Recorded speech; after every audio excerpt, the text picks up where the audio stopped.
Enne kõike ma arvan, et ma pean ennast ikkagi laulukirjutajaks, sest sellest tuleneb kogu ülejäänud tegevus. Et tegevus nii artistina kui siis produtsendina ja ettevõtjana, kõik see tuleneb ikkagi sellest, et mingil hetkel sünnivad mingisugused laulud ja see on siis see algpunkt, mis siis tingib kõik järgneva.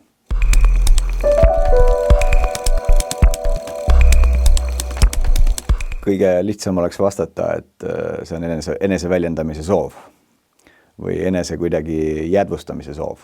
Et minu jaoks muusika on või igasugune loominguline tegevus on enne kõik ikkagi suhtlusvorm. See on nagu suhtlus on steroids.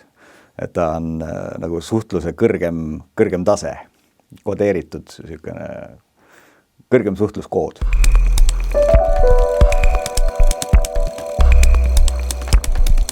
See on see küsimus, mida kunagi küsida ei tohi, et selle võib võrdsustada küsimusega, kust tuleb inspiratsioon, millele keegi vastata ei oska ja ei taha. Aga ma arvan, et see võib olla igaüks, see võib olla ükskõik mis asi, et see võib olla luuletus, mida sa loed ja sul hakkab peas meloodia jooksma, mingisugune sündmus sinu elus, ükskõik milline kultuuriline elamus, mis sa saad, võib tingida selle, et ta nakatab sind nagu mingisuguse sädemega ja võib viia siis sinupoolsete edasiste kultuuritegudeni. Et selles mõttes ma arvan jah, et siin on raske ühest vastust anda, aga üldiselt võib öelda, et mulle tundub, et kogu see kultuuriväli juba ise toodab uut kultuuri. Aga protsess on minu puhul lihtne, tavaliselt ma lidun oma kodustuudiosse, kui see Pegasuse kabja löök mind tabab ja siis juba on kõik lihtne. Kõigepealt üks harmooniapartii, siis sinna peale trummid, bass, vokaalid ja ongi maailm jälle ühe teose võrra rikkam.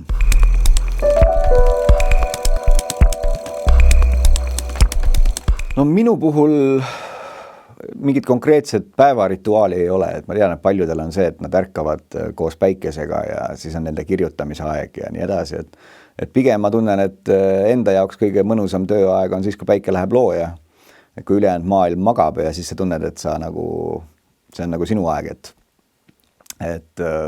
aga ausalt öeldes ma olen töötanud jah igal kellaajal ja igast positsioonist peab suutma nagu produktiivne olla, et ühtset sihukest retsepti või rituaali minu puhul ei ole.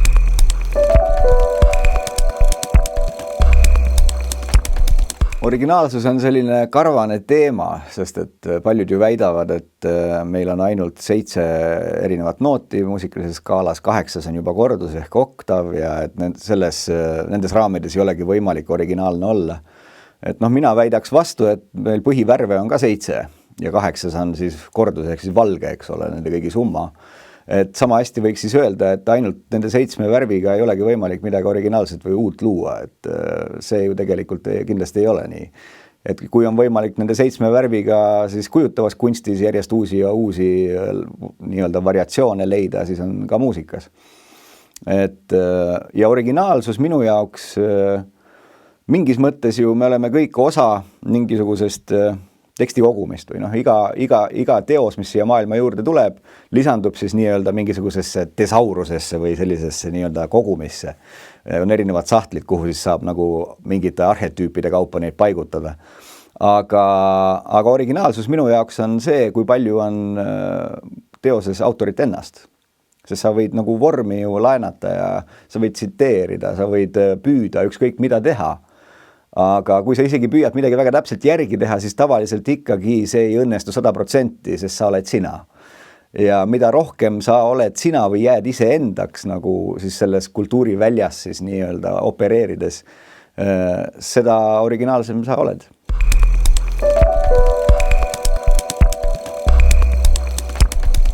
Mulle tundub, et on suur erinevus siis teadliku kopeerimise või matkimise ja sellise juhusliku nii-öelda tsitaadi vahel. Et mulle tundub, et me tuleme siin selle sama originaalsuse juurde tagasi, et kui muusika või mis tahes loominguline tegevus on suhtlus ja eneseväljendus, siis iga inimene on unikaalne. Ja mida rohkem sa siis ise ennast väljendad ja oled ise oma loomingus, seda paratamatult originaalsem ta on. Mis omakorda tähendab seda, et kui näiteks ka sinu teose vorm meenutab mõne varasema teose vormi, siis see on okei, kui sul on nii-öelda unikaalsed isiklikku sisu, millega seda vormi täita. Kui seda sisu ei ole, siis tegemist on plagiaadiga. Ja on veel eraldi nii-öelda 2 sellist tööstusharu. Üks on siis nagu teadlik nii-öelda sound-alike või siis teadlik kopeerimine. Noh, seal on ka minu arust väga suur erinevus, kas sa kopeerid midagi teadlikult, nimme või siis juhuslikult, eks ole. Et võib-olla kohtusaalis kedagi väga ei huvita, et sa kogemata juhtus, et nüüd sa kirjutasid uuesti siin, ma ei tea, mingisuguse kaelage hääle, eks ole, et kirjutasin, näed, juhuslikult kirjutasin uuesti selle loo. Et aga siin see vahe minu arust tulebki selles, et kas sa suudad siis millegi muuga siis seda kompenseerida. Et minu jaoks ei ole probleem, kui keegi laenab minult näiteks akordi järgnevuse ja võib-olla ka jupi meloodiast, kui tal on täiesti unikaalne ja huvitav sisu, millega ta selle täidab, näiteks siis teksti poolt või millegi muuga. Et siin on alati mingisugune leveleerimine või mingi tasakaal, mida peab otsima sisu ja vormi vahel ja liialdus või eksimine ühes peab siis olema kompenseeritud teises.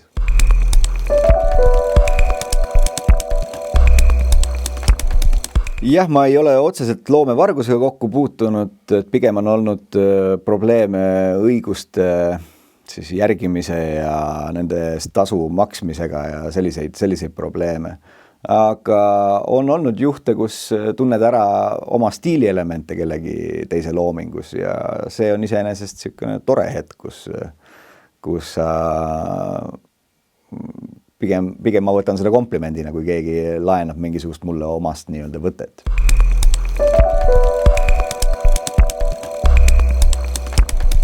No autoriõigused peavad olema reguleeritud ja autoriõigus kaitstud juba ainuüksi selle pärast, et uusi teoseid tuleks juurde. No, sest et juhul, kui autoriõigust üldse ei eksisteeri ja autoritele mitte mingisugust tasu ei korjata, siis ei ole võimalik ka sellel alal tegutseda professionaalselt. Kui sellel alal ei ole võimalik professionaalselt tegutseda, nii et sa saad oma tööst tasu, ei ole ka mõtet oodata kuigi häid tulemusi. Ja siis on tulemus see, et meil on lihtsalt siis nii-öelda asjaarmastajate selline avangard. Ma väga armastan asjaarmastajaid, ma pean ka ennast enam vähem ikkagi amatööriks, kuigi ma tegelen nii-öelda elukutseliselt autorlusega. Aga on väga oluline aru saada sellest, et looming, mis on küll mingis mõttes selline nagu käega katsutamatu asi või muusika on ju lihtsalt põhimõtteliselt õhu molekulide pulseerimine, eks ole. Et on väga oluline saada aru, et ka see on reaalne väärtus ja autoriõigus tagab selle, et sul on võimalik üldse siis nii-öelda professionaalselt või elatada ennast nii-öelda loometööga.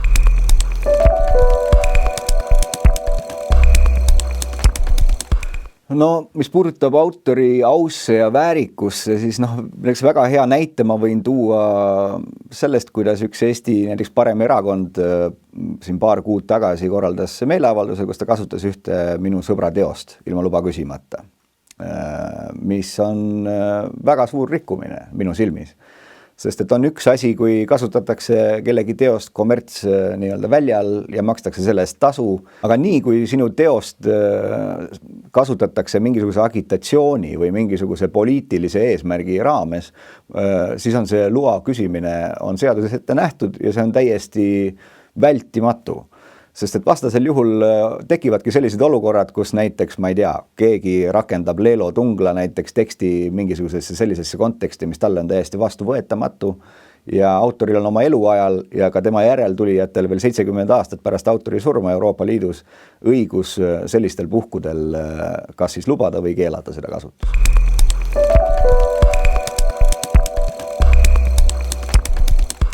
Minul on isiklikult alati väga hea meel, kui minu teoseid kas siis koverdatakse või siis töödeldakse.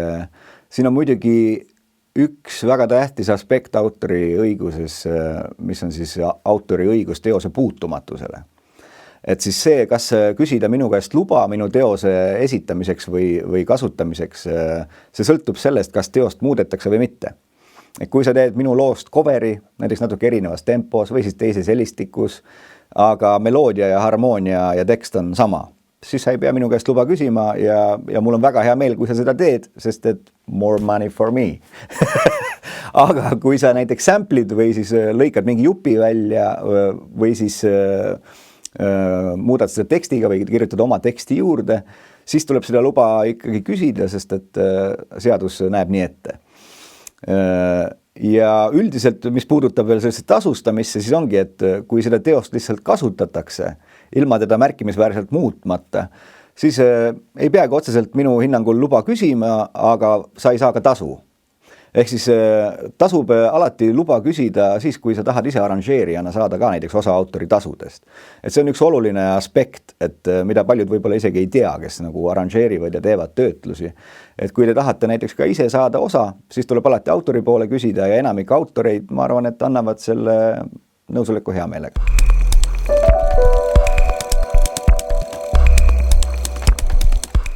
No, see on väga oluline osa sellepärast, et ükskõik mis alal sa tegutsed, sa tahad ju areneda. Sa tahad edasi edeneda nii-öelda oma tegevuses.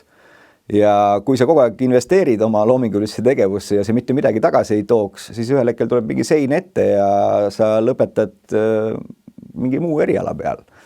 Ja sellest oleks ikkagi väga kahju. Minul on väga kahju igast loovast inimesest, kes peab loomingulisest tegevusest loobuma. Ja kui me võtame kas või ühe korraliku pop-loo produtseerimine ikkagi maksab mitu tuhat eurot.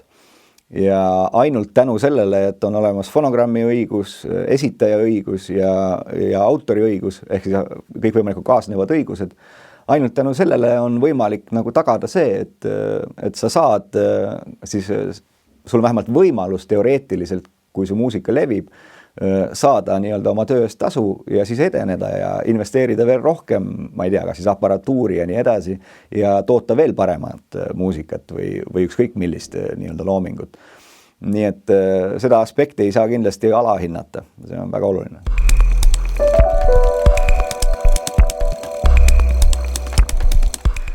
Kui sa oleksid küsinud, kuidas ma suhtun kontserdil filmimisse ja salvestamisse näiteks paar aastat tagasi, siis ma oleksin andnud võib-olla hoopis teistsuguse vastuse.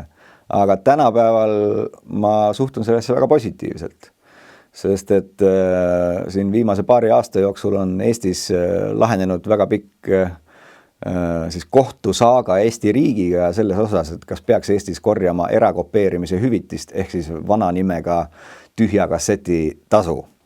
Ja tänapäeval Eestis iga siis müüdud seadme pealt, mis võimaldab siis salvestamist ja seda sorti edastust, siis seda ühekordset tasu korjatakse ja sellest siis ka hüvitatakse siis kõigile autoritele või õiguse omajatele sellest tekkiv võimalik varaline kahju. Ja sellest hetkest, kui Eestis see seadus korda tehti, minu pärast filmige ja pildistage ja jagage palju tahate.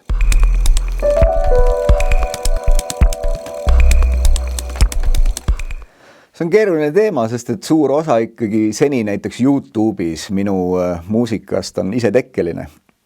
Ehk siis kuulajad on ise need lood üles pannud ja ma olen päris mitmeid lugusid lasknud sealt maha võtta.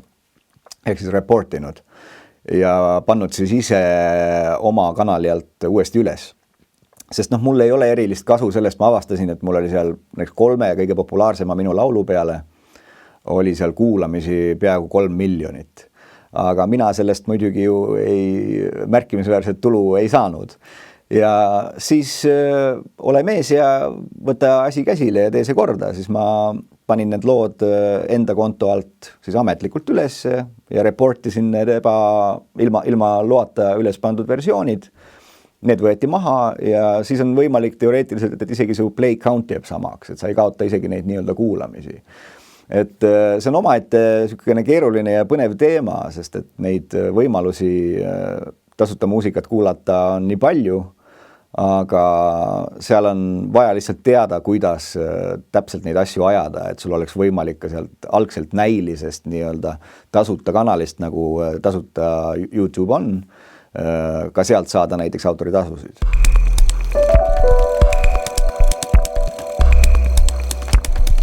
Noh, noorele alustavale autorile, muusikule, interpreedile ma ütleks seda, et ma soovitaks liituda kollektiivse esindamise organisatsioonidega esiteks juba sellepärast, et noh, isegi kui sa arvad, et sa kunagi midagi ei teeni, eks ole, oma loominguga, siis juba see, et nad on registreeritud, see kaitseb sind. Et see on väga oluline, et kui su esitus, sinu teos, sinu fonogramm on registreeritud, siis juhul, kui see isegi ise ei kasuta või kui sul pole isegi ise ambitsiooni, et oma teost ekspluateerida või sellega nii-öelda raha või elatist teenida, siis elu on näidanud, et tänapäeva sellises lokkavas nagu digimaailmas teeb ühel hetkel seda keegi teine. Ja kui see päev kätte jõuab, siis on päris kurb avastada, et kui ma oleks lihtsalt ühel hetkel registreerinud, astunud liikmeks, sul on palju lihtsam nii-öelda enda eest siis seista ja tõestada seda, et tegemist on sinu loominguga. On palju neid juhtumeid, kus mingisuguses omal ajal 30-40 euro eest kellelegi müüdud mingisugusest beat'i-jupist saab rahvusvaheline massiivne hitt, millega keegi teenib 10 miljoneid dollareid, eks ole. Ja siis on väga kurb olla see, kes omal ajal 30 eurot sai ja ei registreerinud oma teost. Sest et noh, mina isegi, ma registreerin ainult need teosed, mis ma avaldan.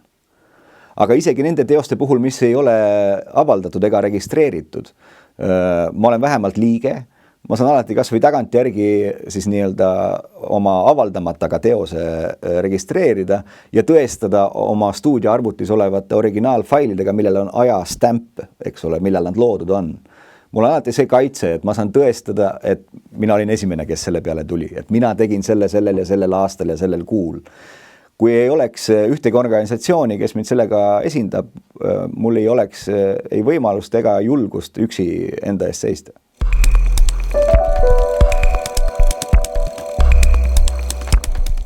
Ma pakuksin sellele küsimusele, et kas autoriõigus on liiga ahistav või piirav ja kas ta mingitel juhtudel takistab loomingu vaba liikumist.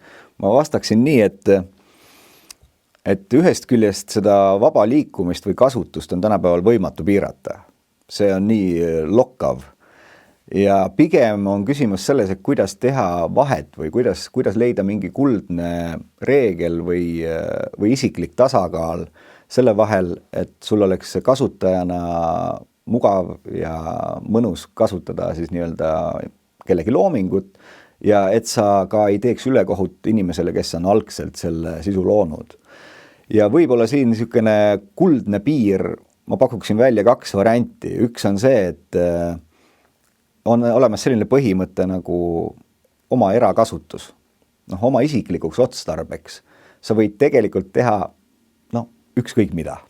Selles mõttes, et kui sa seda ei levita, kui sa sellega ei teeni, siis kehtib nagu üks seisukoht. Sest põhimõtteliselt sa võid eraotstarbeks üsna vabalt käia ringi intellektuaalomandiga. Sellest hetkest, kui sa muudad kellegi teost ja jagad seda, või veel enam, sellest hetkest, kui sa siis selle tulemusega midagi teenid, kehtivad hoopis teised reeglid. Ja minu arust siin ongi see tasakaal, et kust võiks joosta see punane joon, millest hetkeks hakata mõtlema, et ega ma nüüd kellelegi ülekohut ei tee.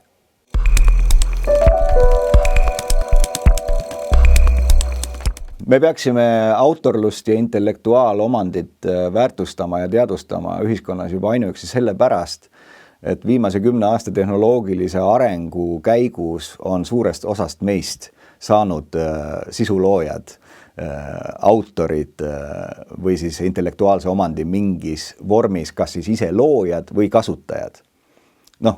Väga hea näide on kas või kogu meemindus. See, et sa võtad näiteks mingi videojupi, teed sellest meemi, eks ole, või mingi naljapildi, eks ole, tõmbad internetist alla ja teed seda. See kõik on loominguline tegevus. Me kõik tegelikult, kas siis teadvustades seda või mitte, aga ma usun, et väga suur osa üldse nii-öelda sotsiaalmeedias või siis selles nii-öelda internetiruumis nagu tegutsevatest inimestest, kas siis teadlikult või mitte, osalevad selles protsessis mingis rollis.